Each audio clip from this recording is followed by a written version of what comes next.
Isso é maravilhoso. Boa é essa palavra. Amém? Que diz assim: todo aquele, pois, que escuta estas minhas palavras e as pratica, assemelho-ei ao homem prudente, que edificou a sua casa sobre a rocha. E desceu a chuva, e correram os rios, e assopraram ventos, e combateram aquela casa, e não caiu, porque estava edificada sobre a rocha. E aquele que ouve estas minhas palavras e as não cumpre, compará-lo-ei ao homem insensato, que edificou a casa sobre a areia. E desceu a chuva, e correram rios, e assopraram os ventos, e combateram aquela casa, e caiu, e foi grande a sua queda. Só daqui? Pode ser dado com vontade? Aleluia! Falar sobre família é muito sensível, mas também é muito prazeroso quando a gente sabe o que é família e o que devemos fazer para sermos família. Quando o Léo começou a falar, veio um insight na minha cabeça sobre a casa de Obed-Edom. A casa de Obed-Edom, quando ela obteve aquela presença que era a arca, durante 3 meses na casa dele, a Bíblia fala, nunca houve tão grande diferença como houve naqueles pequenos 3 meses. Simplesmente por causa daquela arca que estava lá. A arca naquela época se representava a presença de Deus. Hoje a gente não precisa ter a arca em si porque o véu foi rasgado. Então o livre acesso, onde a fala está livre. E a gente pode acessar a Deus e tudo aquilo que Ele tem para a nossa vida simplesmente no nosso secreto. Se a gente fechar nossos olhos, e muitas vezes nem vem palavras, mas Ele testifica o nosso espírito através do Espírito Santo. E aí a gente começa a interceder até mesmo com gemidos inexprimíveis. E assim, eu quero falar um pouco também sobre a casa de Eli, sobre como nós não devemos ser, porque não basta somente ter a presença, é necessário saber usar a presença. Glória a Deus! Aleluia! Que Eli, como sacerdote, a qual teve 2 filhos, já foi falado muito bem pelo nosso evangelista Leonardo, eu aprendi muito naquele dia, e Ófni e Finéias eram seus 2 filhos, e a Bíblia fala que ela chama ele de filho de Belial. E eu fui pesquisar quem era Belial, e era nome dado a demônios, e o próprio Deus deu esse testemunho deles. Eles eram filhos de Belial. Mas por que eles eram filhos de Belial? Porque eles estavam na casa de Deus, mas com a vida totalmente nada a ver com aquilo que eles diziam ser. É o que a gente olha para a televisão, olha para o YouTube e fala, pessoal hipócrita, vive em polêmica, vive nisso, vive naquilo. Era Ófni e Finéias. E eles tinham na casa deles o sacerdote Eli. O sacerdote era aquela pessoa muito importante para a igreja, porque ele não só intermediava a vida e o pecado das pessoas a Deus, como ele também zelava pela casa de Deus. E tem uma passagem na Bíblia que eu amo, que fala assim, o zelo da minha casa me devorará. Isso traz uma responsabilidade, um prazer e um carinho tão grande para todo aquele que se encontra como casa de Deus. Mas voltando para a casa de Eli, ele se encontrava perdido dentro de casa. Ele ouvia, ele pregava, ele fazia, mas ele se encontrava totalmente perdido. E teve um jovem chamado Samuel, que foi doado para esse lar. A sua mãe Ana, ela era estéril e ela queria muito gerar.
Mas Samuel, o pequeno Samuel, cresceu nesse lar.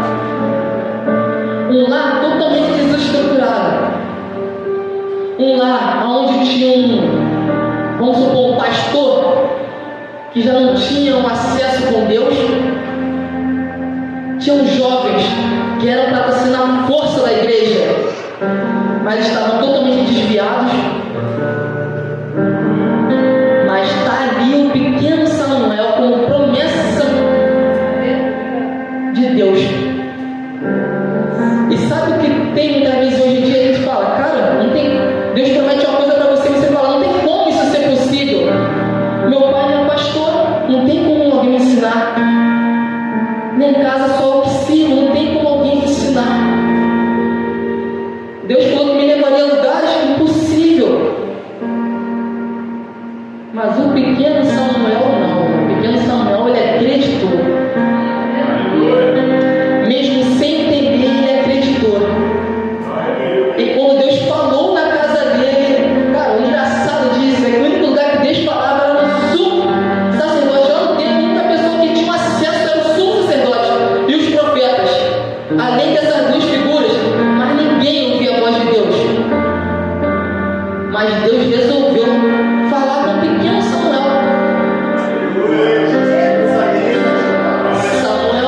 Samuel. Ele ouviu aquela voz.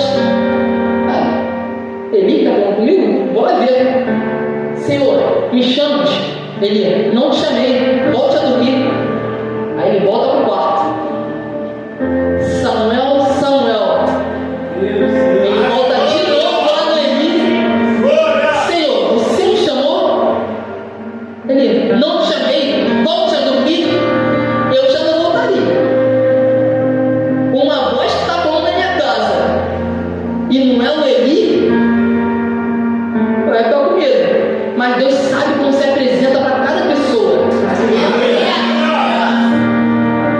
Esse é o ponto-chave do Evangelho. Tem gente que fala assim, Deus não fala comigo, Deus não fala comigo, Deus não fala comigo, mas Deus está às vezes falando tanto contigo. Então você não está sensível à voz de Deus. Eu ouvi um testemunho esse dia não, foi semana passada, eu acho, que um pastor falou assim, teve um rapaz que veio falar comigo falando que ele tinha deficiência auditiva espiritual. Ele era um surdo espiritual. Aí o pastor querendo rir, ele falou, cara, eu até queria rir na hora, mas respeitei. Eu falei, como é ser um surdo espiritual? Ele falou, pastor, todo mundo fala que Deus fala, mas eu não ouço. E eu queria saber o que é isso. Aí, vamos lá. Como é a sua vida espiritual? Aí ele, não, pastor, eu sinto, eu não estou dormindo direito. Todo dia, quando dá 3 horas da manhã, eu acordo. Ah, pastor, tá, mas você acorda e faz o quê? Aí ele volta a dormir. Aí ele, mas o que você se sente quando acorda? Ele, pastor, eu sinto vontade de orar. Vem no meu coração a vontade de orar. Aí ele, mas você ora? Não, pastor, volta a dormir, 3 horas da manhã, o cara está dormindo.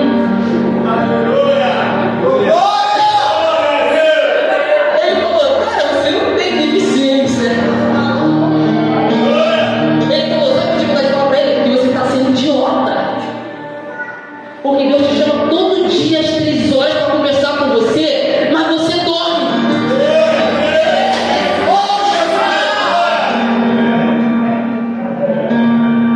É as multiformas de Deus.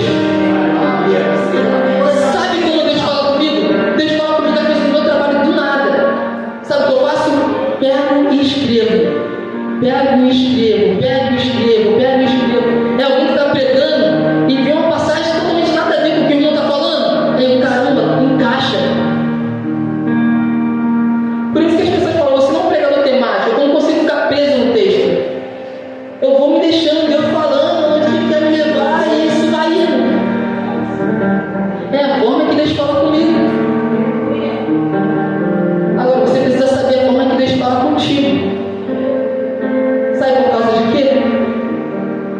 Porque o tempo vai passar, às vezes você está sendo convencido e não convertido. Sabe o que é isso? É que o Evangelho te chama para ser servo e ele ser o seu Senhor.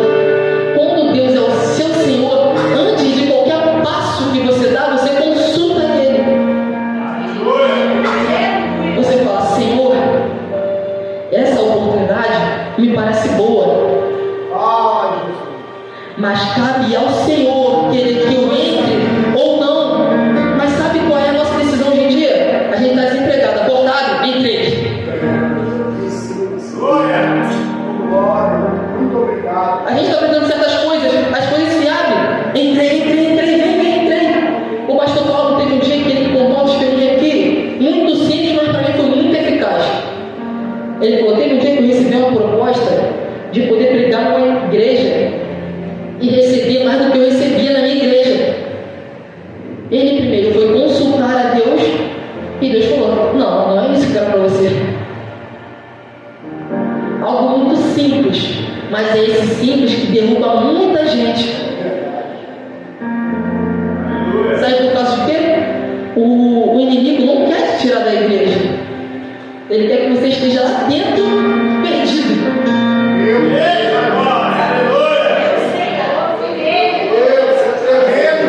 E você quer levar Deus para todo mundo, mas você mesmo se encontra vazio. Você aprendeu uma palavra, você busca na internet completar isso. Aí ele prega, aí vem a galera no comentário: então, cara, assim, assado ele. Ih, cara, eu não estou preparado para isso não. E aí você até se desvia. Como eu um dia, eu parei de dizimar por uma simples conversa que eu tive com um amigo meu. Eu recebi R$1.000 no meu trabalhinho. Eu separava meus 100 todo mês. Meus 100 todo mês. Uma simples conversa acabou meus 100 por mês. Eu já não queria mais dizimar, não queria mais fazer nada. Porque as más conversações corrompem os bons costumes. E o Evangelho é isso. A palavra do Senhor foi lida pelo pastor Samuel. Não seja apenas ouvinte da minha palavra, mas praticante dela. Porque muitos são os que estão perto, mas com o coração muito distante. E o Evangelho não é sobre isso, não é sobre a cadeira cheia, não é sobre lugares lotados, é sobre pessoas disponíveis a ser usadas por Ele.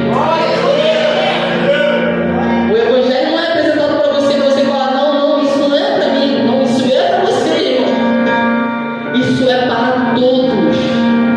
Jesus, ele veio para todos. Ele deu ordens e deu convocações a todos. Mas sabe o que muitas pessoas falam? Eu não, sou diácono, então não vou fazer. Eu não sou pastor, não vou fazer. Não sou isso, não vou fazer. Mas sabe uma passagem que nos ensina muito? É a passagem do bom samaritano. Para quem não conhece a passagem do bom samaritano, a passagem fala que veio um rapaz de um lugar e no meio do caminho ele é esbofeteado. Bateram muito nele e deixaram ele meio morto no chão. Aí Jesus disse assim: veio um sacerdote, passou, olhou para ele e não fez nada. Aí Jesus falou assim de novo: e depois veio um levita, passou, olhou para o rapaz e não fez nada. Mas passou um samaritano, olhou, se moveu de íntima compaixão, foi até ele, o ajudou, levou até o hospital e falou para o pessoal do hospital: cuide dele e tudo que ele precisar vocês põem na minha conta, que eu vou, mas volto para poder pagar. Aí eu fiquei perguntando: Senhor, poderia muito bem ter falado só pessoas, mas ele teve o prazer de enfatizar o sacerdote. Ele teve o prazer de enfatizar o levita. Pergunta por quê? É muito simples. Porque eles deveriam se mover de íntima compaixão. Porque a palavra do Senhor diz: não sejam apenas ouvintes do que eu ensino, mas praticantes dela. Se eles estivessem praticando o que é ensinado na casa de Deus, eles jamais passariam de largo. Mas se a joia nem falasse: o que houve,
Efésios capítulo 4, versículo de número 17.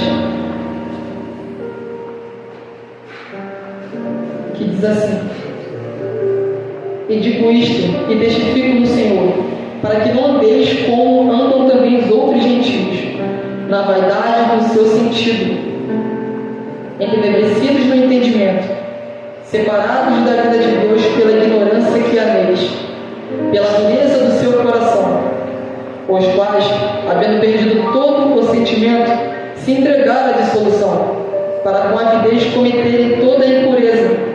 Mas vós não aprendestes assim a Cristo. Se é o que o tendes ouvido, e neles fostes ensinado, como está a verdade em Jesus, que, quanto ao trato passado, vos despojeis do velho homem, que se corrompe pelas concupiscências do engano, e vos renoveis no espírito do vosso sentido, e vos revistais do novo homem, que segundo Deus é criado em verdadeira justiça e santidade. Pelo que deixai a mentira e falai a verdade, cada um com o seu próximo, porque somos membros uns dos outros. Irai-vos e não pequeis, não se ponha o sol sobre a vossa ira, não deis lugar ao diabo. Aquele que furtava, não furte mais, antes trabalhe, fazendo com as mãos o que é bom, para que tenha que repartir com o que tem necessidade. Não saia da vossa boca nenhuma a palavra torpe, mas só a que for boa para promover a edificação, para que dê graças aos que ouvem, e não entristeçais o Espírito Santo de Deus, no qual está selado para o dia da redenção. Toda amargura, e ira, e cólera, e gritaria, e blasfemas, e toda malícia seja tirada de entre vós. Antes sede uns para os outros benignos, misericordiosos, perdoando-vos uns aos outros, como também vos perdoou em Cristo. Aleluia! Pessoal, em Josué 24, 14, Josué ele vira para o povo, a qual estava se rendendo a outros deuses, fazendo tudo aquilo conforme que não era para fazer. Ele fala assim: ó, vocês escolhem hoje a quem vocês querem servir, porque eu e minha casa serviremos ao Senhor.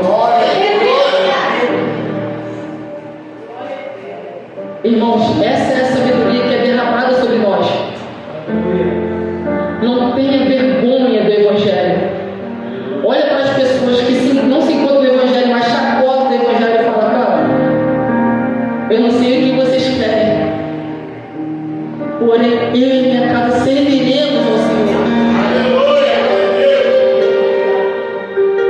Traz essa responsabilidade para você, de ver a sua família no altar.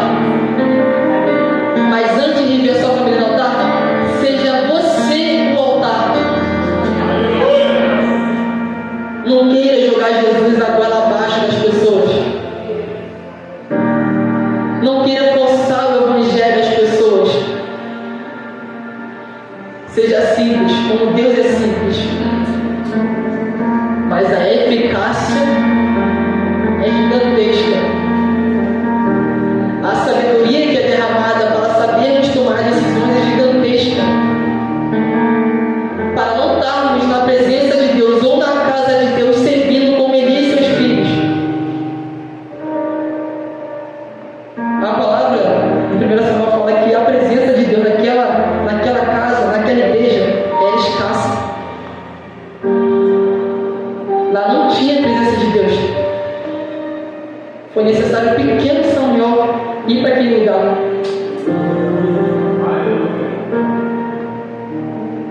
Então não se importa se você está olhando para o lado, está vendo pessoas que deveriam estar firmes onde estão.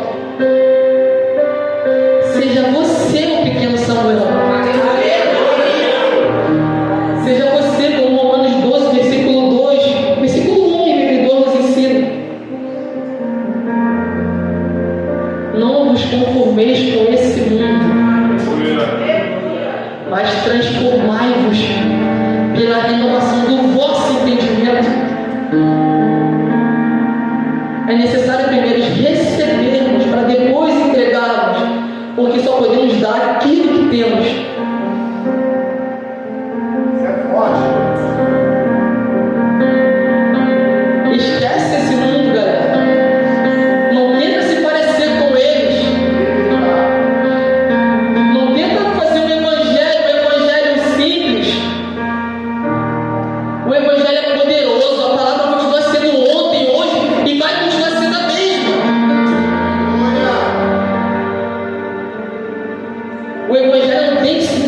você. Nós que devemos lutar para se enquadrar nesse evangelho. Ah, mas eu sou assim.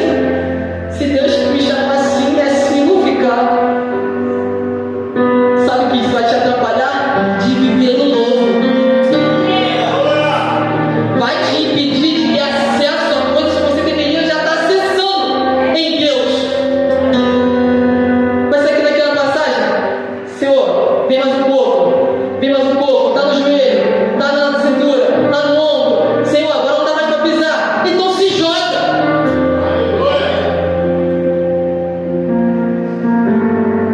Porque há muitos de nós que já deveria, talvez, estar profundo, mas ainda estamos se comovendo com água na canela.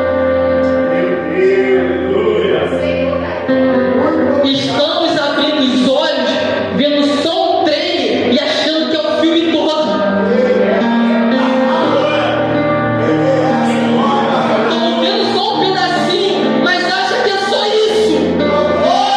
Mas não é. Eu tive a oportunidade passada e eu falei sobre João capítulo 1. A qual Filipe chega para Jesus, Jesus fala, elogia ele, e aí ele fala: Senhor, você me viu? Verdadeiramente você é o Filho de Deus. E ele se alegrou com isso. Eu falei: Filipe, você se alegrou por causa disso? Você ainda vai ver anjos descerem e subirem.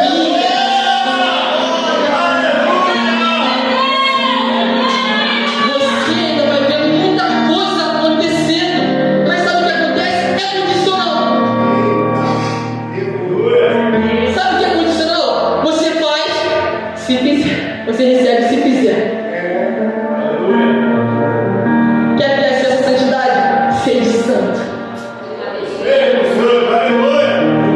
Quer receber? Sede santo. Porque para servir o Pai tem que ser santo, porque assim Ele é santo. E importa que o Espírito adore o Espírito de verdade. É errado? Larga. Não porque o pastor falou que é feio, porque isso desagrada a Deus. A única coisa que pode afastar o homem de Deus é o seu pecado. A única coisa. Então, se o pecado é muito simples, se o pecado te afasta de Deus, não perca. Cristiano, então quer dizer que somos perfeitos? Não, irmão. O santo é aquele que se santifica todo dia. É aquele que não tem prazer no pecado. É aquele que, se pisar errado, ele é incomodado pelo Espírito Santo. O Espírito Santo compactua com ele e fala: não é assim que se pisa. Senhor, mas todos estão pensando, você não é todos. Está sendo derramado sobre você sabedoria, a qual eles não estão recebendo. Jamais vou poder exigir coisas de pessoas que não estão ouvindo de quem está ouvindo. Eu não posso chegar lá fora e sair cobrando o que eles fazem. Nós devemos fazer. Esse é o papel da igreja. Quer aprender a ser santo? Lê as cartas de Paulo. Ele se mantém sobre o caráter cristão. É ele que separa uma conduta para você seguir. Para você saber que pode ter sim um movimento que estaria na igreja, mas precisa ser santidade. Precisa ter uma busca no seu secreto. Precisa ter leitura na sua casa. Antes de vir pregar, eu falei: Senhor, eu não quero elogio, não quero tapinha nas costas, não quero nada disso. Sabe o que eu quero? Que elas saiam de lá com fome e sede de leitura.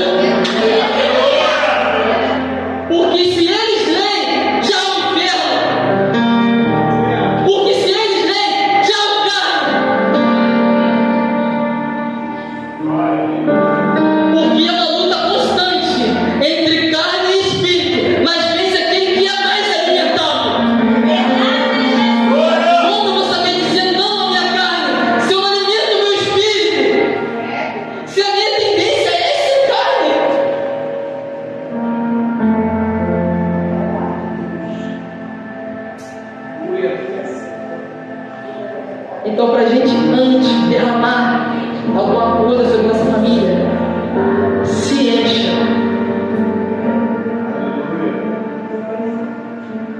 Mas ore por si, depois ore por eles. Aleluia, Deus! Primeiro a gente pensa em nós, depois nós, o próximo. Porque tem muita gente achando que é bonzinho, ajudando todo mundo, se debilitando. Não está ajudando nada, está se matando. Primeiro você se ajuda, depois ajude o próximo. Primeiro você se alimenta, todo alimento, depois você distribui. Jesus, que é Jesus, esperou 30 anos para poder distribuir. Jesus, que é Jesus, demorou 30 anos para poder distribuir os alimentos que ele queria. Nós que somos nós, vamos sair entrando na batalha sem armamento, não dá. Se revista de toda a armadura